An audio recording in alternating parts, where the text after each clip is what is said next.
ഇങ്ങനെ ഒന്നായി വന്ന് അതിൽ അടുത്ത് എത്തിയപ്പോൾ ഞാൻ വിചാരിച്ചു ഷീറ്റ് എന്തോ കാറ്റിനെടുക്കുകയാണെന്ന്. പിന്നെ നോക്കുമ്പോൾ ആ ശബ്ദം കൂടി കൂടി വന്നപ്പോൾ ഞാൻ എൻ്റെ കുട്ടീനെ അങ്ങനെ ചേർത്ത് ചെരിഞ്ഞ് കിടന്ന് പിടിച്ച്. അപ്പോഴത്തേന് ചുമരും ഒന്നായി മേലൊക്കെ എൻ്റെ മേത്തേക്ക് വീണ് ബേക്കോട്ട് പോയി. ഞാൻ എൻ്റെ കുട്ടി ഒന്നായിപ്പോയി എത്തി അടിച്ചു പോയി. എൻ്റെ വാപ്പയും അമ്മയും അവരാദ്യം പോയി, അപ്പം ഞാനും പോയി. കുറേ താഴെ കൊലിച്ചു പോയി. അപ്പൊ തന്നെ എൻ്റെ കുട്ടീൻ്റെ കൈ ഞാൻ വിട്ടു. മോനങ്ങനെ പിന്നെ കുറേ കഴിഞ്ഞപ്പോൾ ഒരു കമ്പി കിട്ടി എനിക്ക്. ഞാൻ കമ്പിയിൽ പിടിച്ച് കുറേ നേരം തൂങ്ങി നിന്ന് അങ്ങനെ റോഡിലേക്ക് നടന്നു വന്ന ആ ഇരുട്ടത്ത് അവിടെ വന്ന് നിന്നപ്പോൾ ആരോ എന്നെ അങ്ങോട്ട് കൊണ്ടത്. ശബ്ദം മാത്രം ഇപ്പോഴും ചെവിയിലുണ്ട്.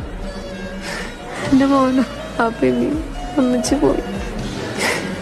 എല്ലാം പോയി. ഞാൻ ഒറ്റക്കായി. ഞാൻ മാത്രമായി. വീടും പോയി, എല്ലാം പോയി. എൻ്റെ പൈതലും പോയി.